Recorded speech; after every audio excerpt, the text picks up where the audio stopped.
Hey everybody, Tracy Monty Smith here again. Thank you once again for joining us on this video series. And I'm going to dive right into some stuff today.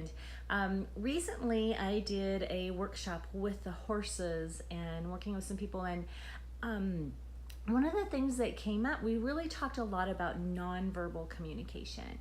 And nonverbal communication is, 93% of our communication is actually nonverbal, which means it's not words. So it can be body language, facial expressions, but it can also be tone in the way that we say the words and the way that they're heard.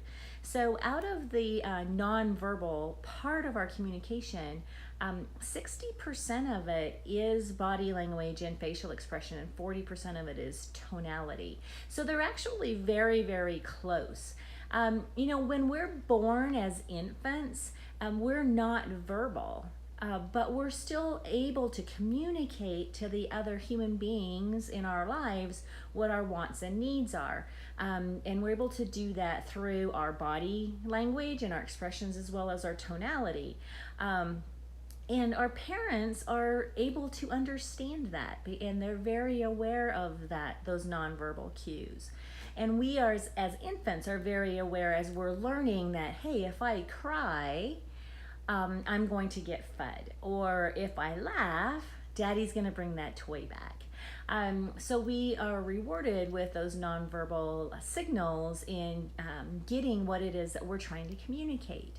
Now, about the time that we become verbal as toddlers, a lot of that nonverbal awareness starts to go away, because then we're paying more attention to the words that are coming out of our parents' mouths, the other people around us, as well as we are learning to communicate with the words that are coming out of our mouths. And this has nothing to do with what language you speak.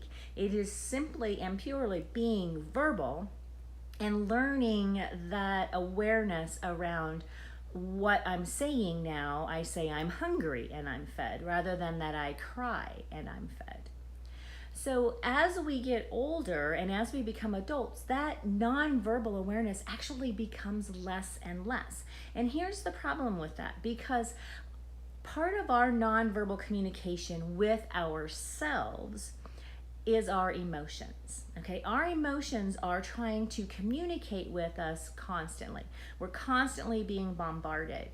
But as we become adults and as we age into our lives and become more mature with our life experiences, especially now, we have a tendency to start to not listen to those nonverbal messages that are coming to us through our emotions. And that can actually be very, very detrimental to us. It's detrimental to our emotional health, and quite frankly, it can be damaging to our physical health. Whether it be getting sick or not hearing a fear message that I need to run away from that man in the parking lot, because we're spending so much time listening to fear messages over things that really do not affect our physical health. They're not a life and death thing, because we're bombarded with them all the time. So we start to not hear the messages at all. So for example, if you're afraid of public speaking, and a lot of people are afraid of public speaking, that's the message that you're hearing, but it's not a life and death message. It's not a life and death fear. So you learn to suppress that and to not listen to it and to not hear that nonverbal message. But the danger is that as you learn to not hear that nonverbal message, you start to not hear any of the other nonverbal messages that are coming to you around fear or anger or grief. Okay, so because you don't hear them, you just keep stuffing them down and stuffing them down. Well, I'm here to tell you that there's going to come a time when those messages are going to come out. They're going to explode.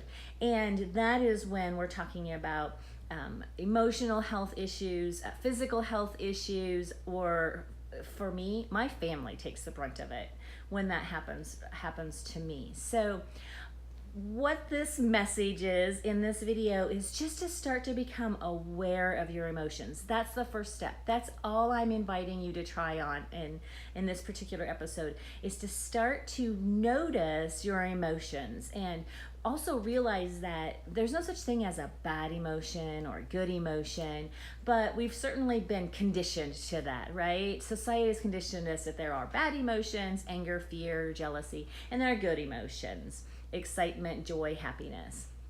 But I just want to invite you to remove that from your vernacular as good or bad and realize that they just are. And when you realize that they just are and they're not harmful to you, your emotions are not harmful to you, then you're able to become aware of them.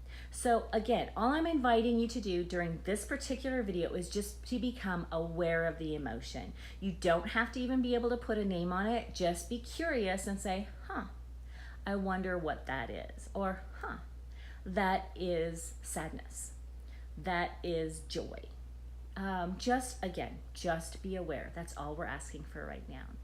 So as we're working through this video series, we're going to be talking about a lot of things. We're going to be talking a lot about emotions. We're going to be talking about a lot of what the messages are behind those different emotions and how they are pointing to something in our lives that we need to wake up and we need to pay attention to. So first step, start to pay attention. Be aware. Try to put a word to the emotion, but don't label it good. Don't label it bad. Just be curious. So thanks for joining us on this really quick video episode. Thanks for tuning into us, whether you're listening to us in the car or you're watching us on your smartphone or your computer. Tracy Monty Smith with SE Coaching. If you want more information around life coaching in general, but particularly equine assisted life coaching, which is what we specialize in, you can go ahead and email me at my personal email, Tracy, TRACY, @secoaching.net. Ask me your questions. I love getting emails that people asking questions, and I love answering emails to people with their questions. So again, reach out to me. Until we talk again next time, have a wonderful, fantastic day. Bye-bye.